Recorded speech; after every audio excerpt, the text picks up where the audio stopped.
une anthologie des lectures des paroles de Dieu Tout-Puissant.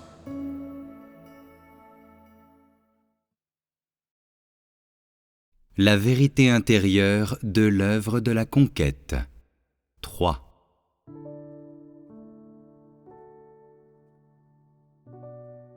L'effet escompté de l'œuvre de la conquête, c'est principalement la fin de la rébellion de la chair de l'homme, c'est-à-dire que l'esprit de l'homme obtienne une nouvelle connaissance de Dieu, que le cœur de l'homme obéisse complètement à Dieu et que l'homme aspire à être pour Dieu.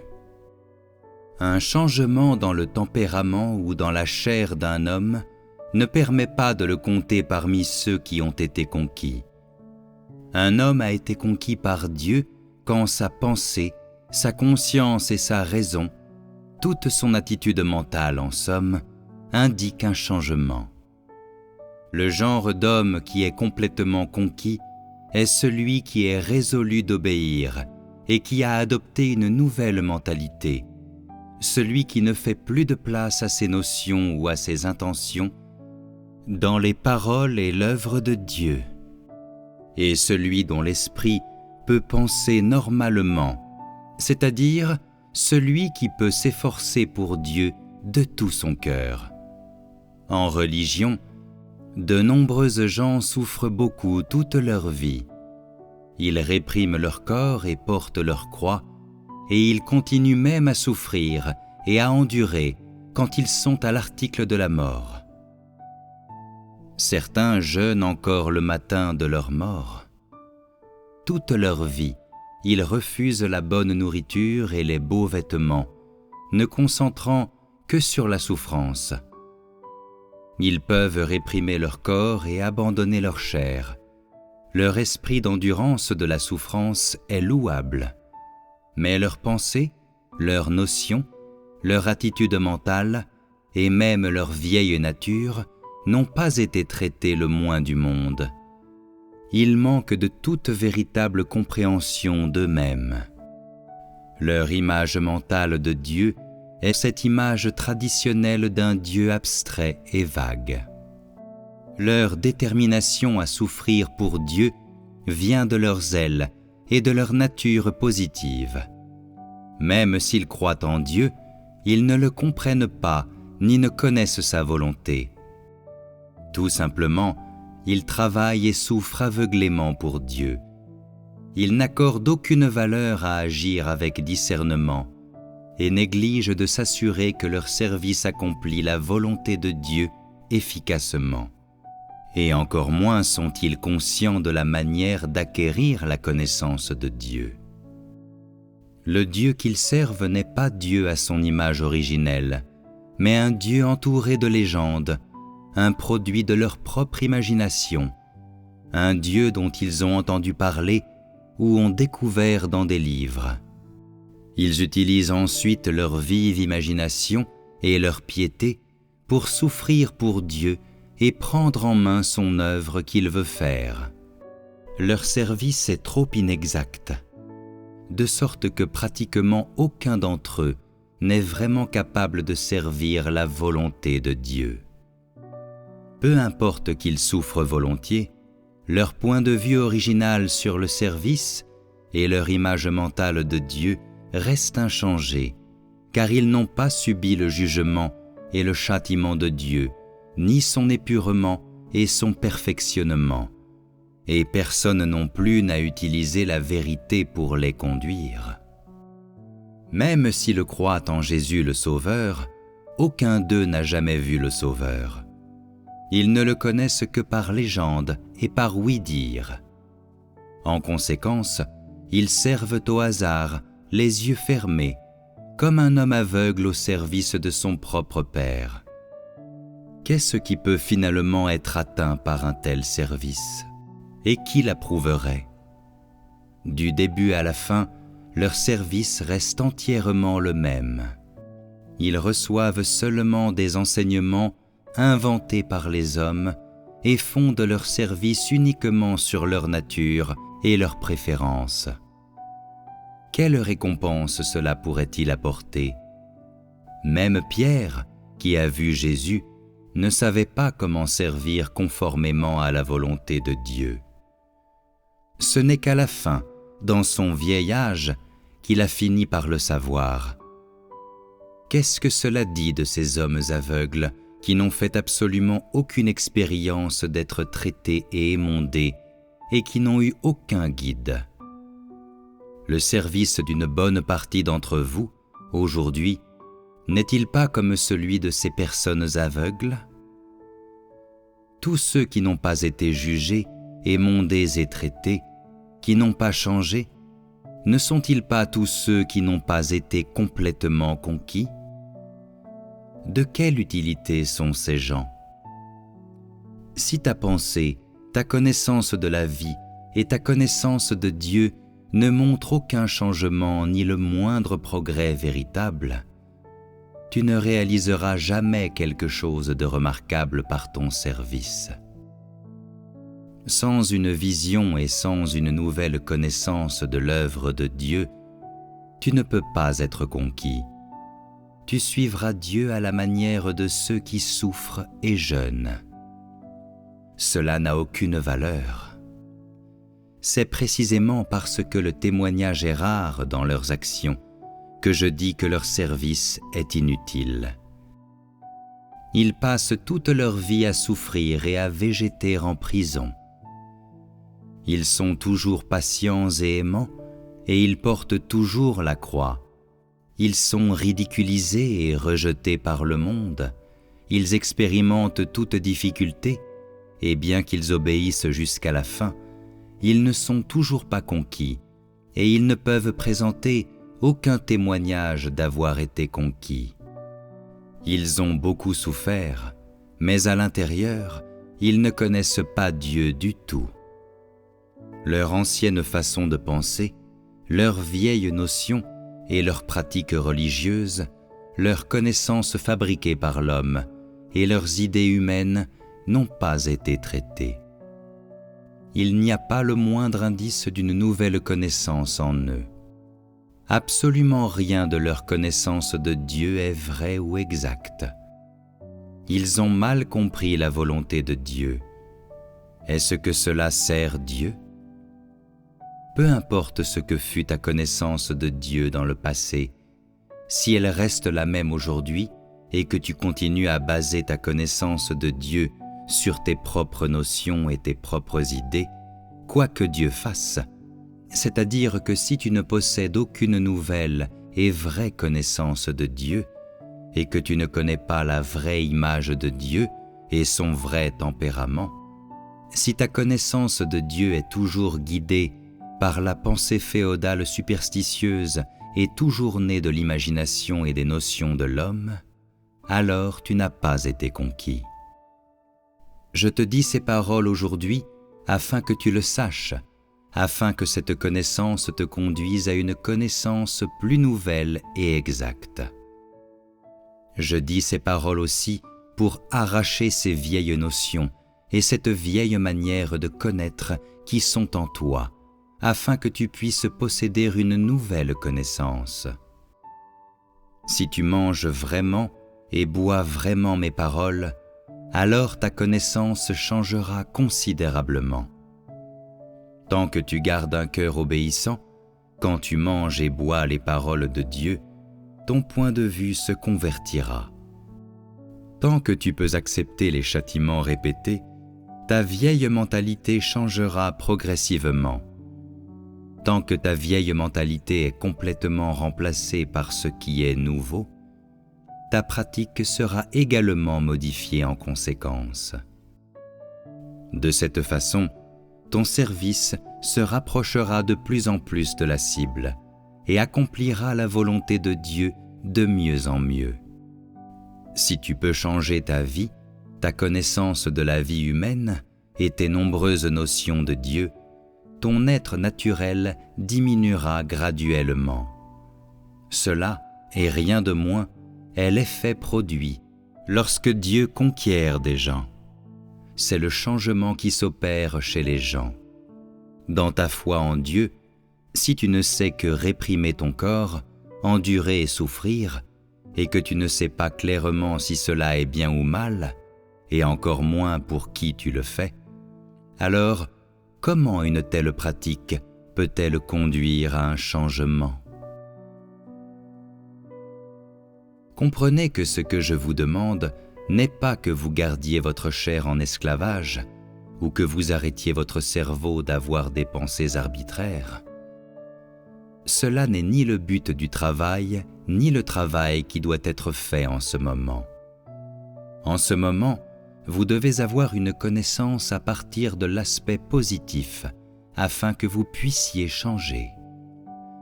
L'action la plus nécessaire, c'est de vous équiper des paroles de Dieu, c'est-à-dire de vous équiper entièrement de la vérité et de la vision qui sont devant vous maintenant, et ensuite d'aller les mettre en pratique.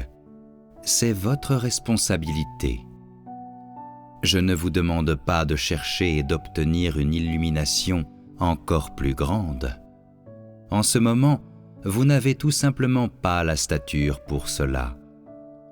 Ce qui est requis de vous, c'est que vous fassiez tout ce que vous pouvez pour manger et boire les paroles de Dieu. Vous devez comprendre l'œuvre de Dieu et connaître votre nature, votre essence et cette ancienne vie qui est la vôtre. En particulier, vous devez connaître ces pratiques erronées du passé et ces actions humaines auxquelles vous avez participé. Pour changer, vous devez commencer par modifier votre façon de penser. Remplacez d'abord votre ancienne pensée par une nouvelle pensée et laissez-la gouverner vos paroles, vos actions et votre vie. Voilà ce qui est exigé de chacun de vous maintenant. Ne pratiquez pas aveuglément, ni ne suivez aveuglément. Vous devriez avoir une base et une cible. Ne vous dupez pas vous-même. Vous devriez savoir exactement à quoi sert votre foi en Dieu, quel profit vous devriez en tirer et ce en quoi vous devriez entrer en ce moment. Il est essentiel que vous sachiez tout cela. Ce en quoi vous devriez entrer en ce moment, c'est l'élévation de votre vie et l'amélioration de votre calibre. En outre, vous devez changer ces anciennes perspectives de votre passé, changer votre pensée et changer vos notions. Toute votre vie a besoin de renouvellement. Lorsque ta connaissance des actes de Dieu change, lorsque tu as une nouvelle connaissance de la vérité de tout ce que Dieu dit, et lorsque ta connaissance interne s'approfondit, ta vie s'améliore. Tout ce que les gens font et disent maintenant est pratique. Ce ne sont pas des doctrines, mais plutôt ce sont les choses dont les gens ont besoin pour leur vie et ce qu'ils devraient posséder. C'est le changement qui se produit chez l'homme au cours de l'œuvre de la conquête, le changement que l'homme devrait expérimenter, et c'est l'effet produit par la conquête de l'homme.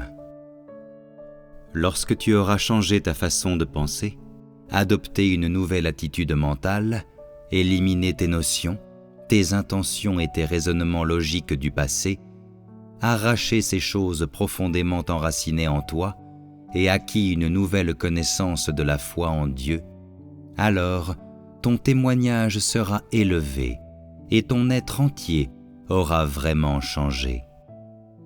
Tout cela est le plus pratique, le plus réaliste et le plus fondamental de tout. Tout ce que les gens avaient de la difficulté à saisir dans le passé, tout ce qui leur échappait. Tout cela est l'œuvre véritable de l'Esprit. Comment exactement comprenais-tu la Bible dans le passé? Une comparaison rapide aujourd'hui te le dira. Dans le passé, en esprit, tu élevais Moïse, Pierre, Paul ou toutes ces déclarations et perspectives bibliques et les mettais sur un piédestal. Maintenant, si on te demandait de mettre la Bible sur un piédestal, le ferais-tu? Tu verrais que la Bible contient trop de documents écrits par l'homme et que la Bible n'est que le récit de l'homme au sujet de 2 étapes de l'œuvre de Dieu. C'est un livre d'histoire. cela ne signifie-t-il pas que ta connaissance de la Bible a changé? Si tu regardais la généalogie de Jésus dans l'évangile de Matthieu aujourd'hui, tu dirais « La généalogie de Jésus? Un non-sens.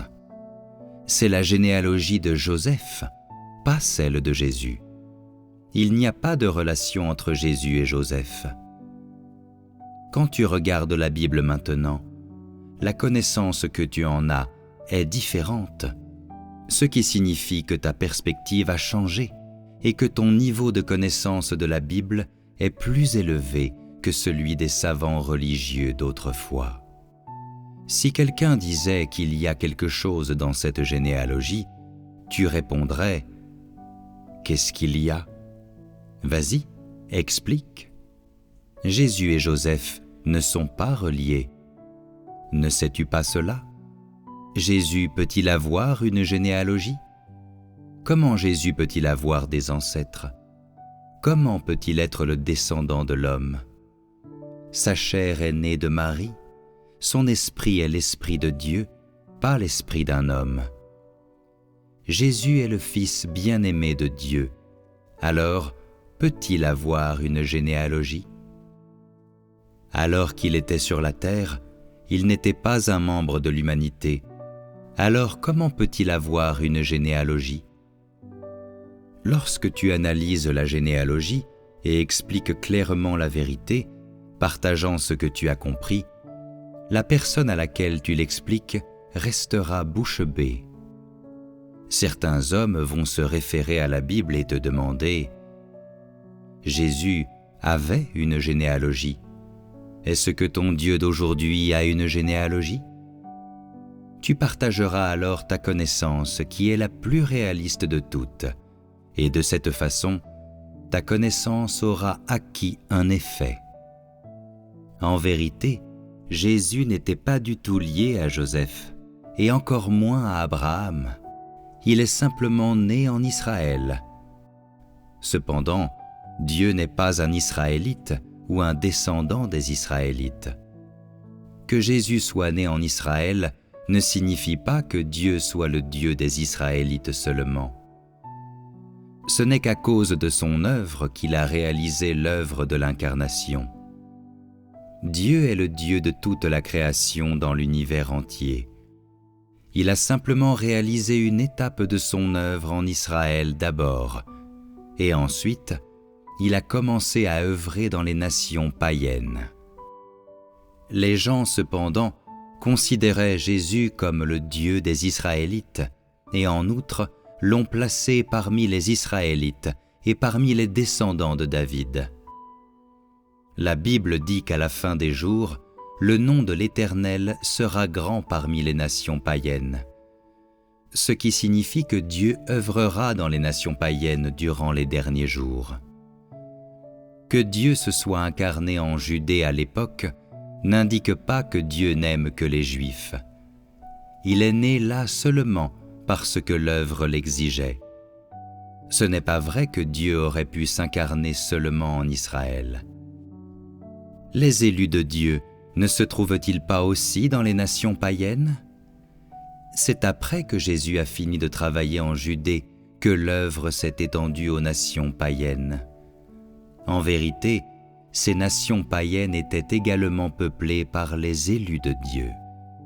C'est juste qu'aucune œuvre n'y avait encore été faite à ce moment-là.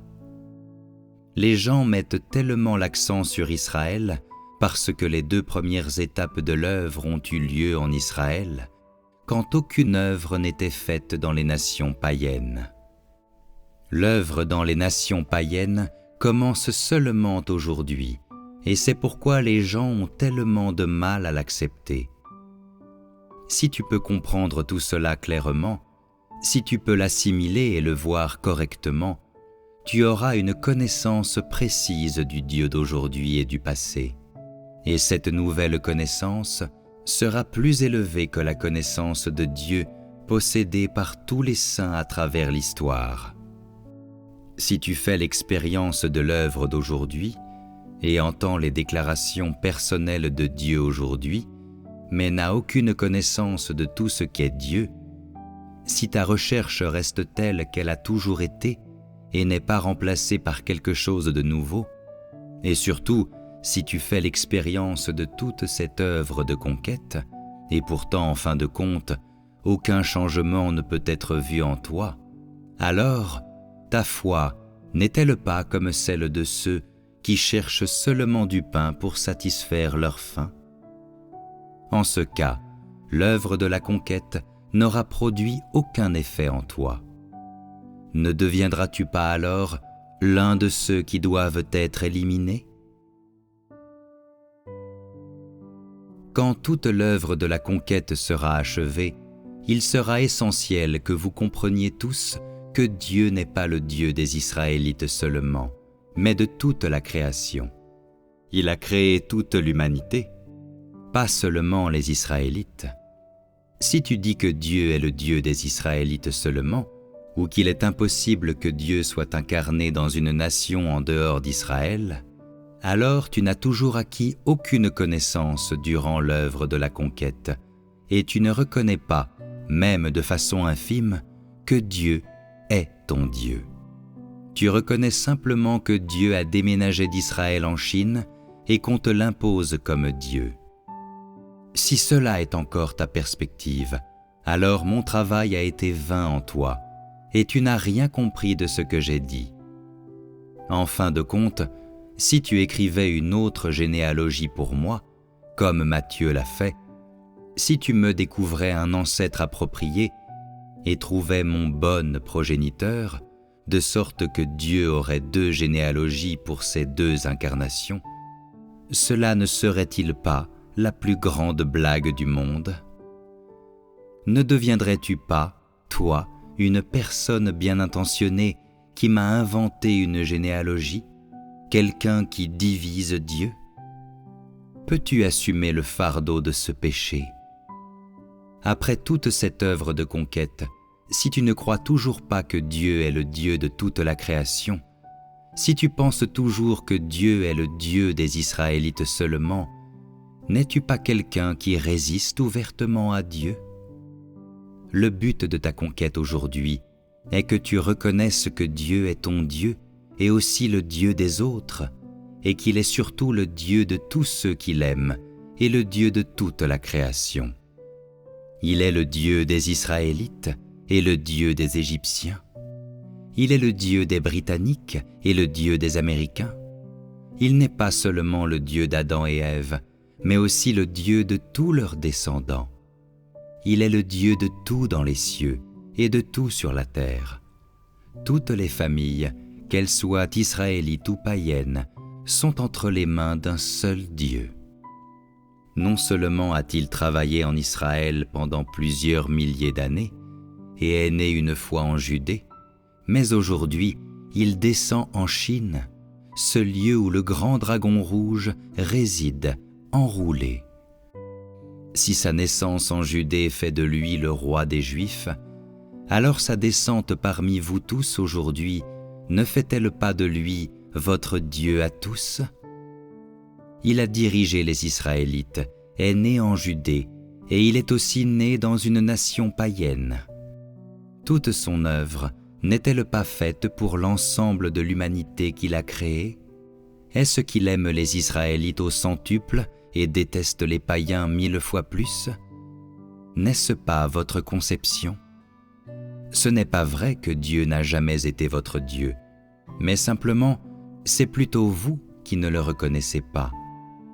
Ce n'est pas vrai que Dieu ne veut pas être votre Dieu, mais simplement, c'est plutôt vous qui le rejetez. Lesquels des êtres créés ne sont pas entre les mains du Tout-Puissant? En vous conquérant aujourd'hui, le but n'est-il pas que vous reconnaissiez que Dieu n'est nul autre que votre Dieu? Si vous maintenez toujours que Dieu est le Dieu des Israélites seulement, et que la maison de David en Israël est à l'origine de la naissance de Dieu, et qu'aucune autre nation qu'Israël n'est qualifiée pour produire Dieu, et qu'encore moins une famille païenne peut recevoir personnellement l'œuvre de l'Éternel, si vous pensez encore ainsi, cela ne fait-il pas de vous des contestataires obstinés? Ne soyez pas toujours obsédés par Israël. Dieu est ici au milieu de vous aujourd'hui. Vous ne devriez pas constamment fixer le ciel non plus. Cessez de languir après votre Dieu dans le ciel. Dieu est venu parmi vous, alors comment peut-il être dans le ciel ? Vous ne croyez pas en Dieu depuis très longtemps, mais vous avez beaucoup de notions à son sujet, au point que vous n'osez pas une seconde penser que le Dieu des Israélites daignerait vous faire la grâce de sa présence. Encore moins osez-vous penser que vous pourriez voir Dieu personnellement, étant donné votre souillure intolérable. Vous n'avez jamais pensé non plus que Dieu pouvait descendre personnellement dans une terre païenne. Il devrait descendre sur le mont Sinaï ou sur le mont des Oliviers et apparaître aux Israélites. Les païens ne sont-ils pas tous les objets de sa haine ? Comment pourrait-il travailler personnellement parmi eux ? Depuis de nombreuses années, vous développez ces notions qui sont profondément enracinées en vous. Le but de vous conquérir aujourd'hui est de pulvériser ces notions. Ainsi, vous voyez Dieu apparaître personnellement parmi vous, non sur le mont Sinaï ou sur le mont des Oliviers, mais parmi ces gens qu'il n'a jamais dirigés auparavant. Après que Dieu a réalisé ces deux étapes de l'œuvre en Israël, les Israélites et tous les païens également ont adopté la notion que même s'il est vrai que Dieu a créé toutes choses, il ne veut être que le Dieu des Israélites et non le Dieu des païens. Les Israélites pensent ainsi: Dieu ne peut être que notre Dieu, non votre Dieu, vous les païens. Et parce que vous ne vénérez pas l'Éternel, l'Éternel donc, notre Dieu, vous déteste. Ces Juifs pensent également: le Seigneur Jésus a pris notre image, à nous, le peuple juif, et il est un Dieu qui porte la marque du peuple juif. C'est parmi nous que Dieu œuvre. L'image de Dieu et notre image sont similaires. Notre image ressemble à celle de Dieu. Le Seigneur Jésus est notre roi, à nous, les Juifs. Les païens ne sont pas qualifiés pour recevoir un si grand salut. Le Seigneur Jésus est le sacrifice d'expiation pour nous, les Juifs.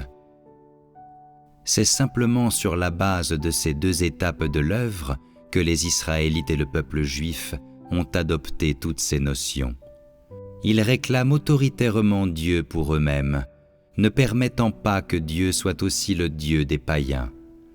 De cette façon, Dieu est devenu un espace vide dans le cœur des païens. En effet, tout le monde en est venu à croire que Dieu ne veut pas être le Dieu des païens et qu'il n'aime que les Israélites, son peuple élu, qu'il aime le peuple juif, surtout les disciples qui l'ont suivi. Ne savez-vous pas que l'œuvre de l'Éternel et de Jésus a été faite pour la survie de toute l'humanité ? Reconnaissez-vous maintenant que Dieu est votre Dieu, vous tous, nés à l'extérieur d'Israël. Dieu n'est-il pas ici parmi vous aujourd'hui ?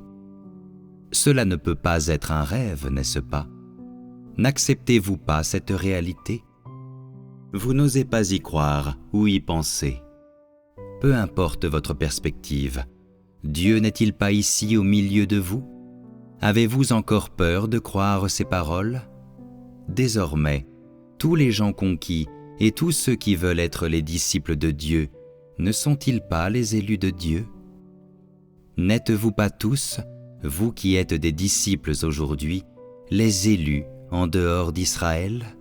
N'avez-vous pas le même statut que les Israélites ? Ne devriez-vous pas reconnaître tout cela ? N'est-ce pas le but de l'œuvre de votre conquête ? Puisque vous pouvez voir Dieu, il sera votre Dieu pour toujours, depuis le commencement et dans l'avenir. Il ne vous abandonnera pas tant que vous êtes tous prêts à le suivre et à être ses créatures, fidèles et obéissantes. peu importe à quel point les gens aspirent à aimer Dieu, en général, ils ont été obéissants en le suivant jusqu'à ce jour. Ce n'est qu'à la fin, quand cette étape de l'œuvre se terminera, qu'ils se repentiront profondément. C'est alors que les hommes seront vraiment conquis. En ce moment, ils sont seulement dans le processus d'être conquis. Au moment où l'œuvre se terminera, ils seront complètement conquis, mais tel n'est pas le cas maintenant. Même si tous les hommes sont convaincus, cela ne signifie pas qu'ils ont été complètement conquis. C'est parce qu'en ce moment, les hommes n'ont vu que des paroles et non des événements factuels, et ils restent incertains, peu importe la profondeur de leur foi. C'est pourquoi ce n'est qu'avec ce dernier événement factuel, les paroles devenant réalité, que les hommes seront complètement conquis. En ce moment, ces gens sont conquis parce qu'ils entendent parler de nombreux mystères dont ils n'ont jamais entendu parler auparavant.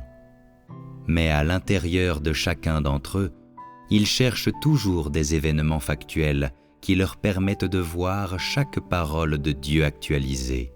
Et ils les attendent. Alors, seulement seront-ils complètement convaincus.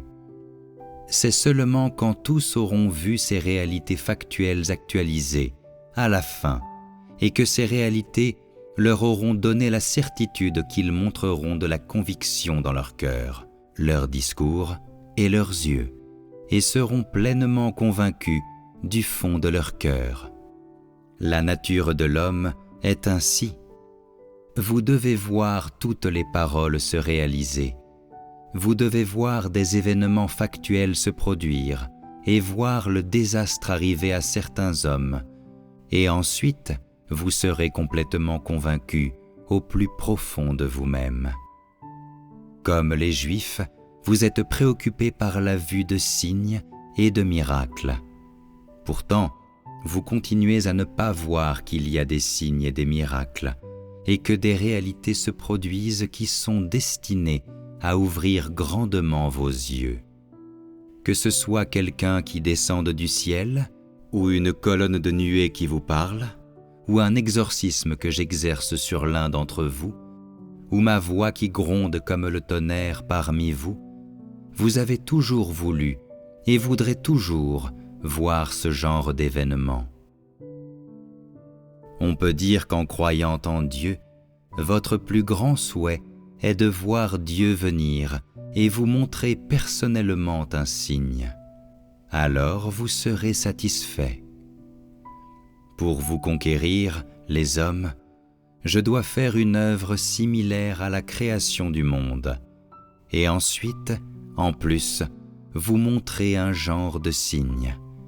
Alors, votre cœur sera complètement conquis.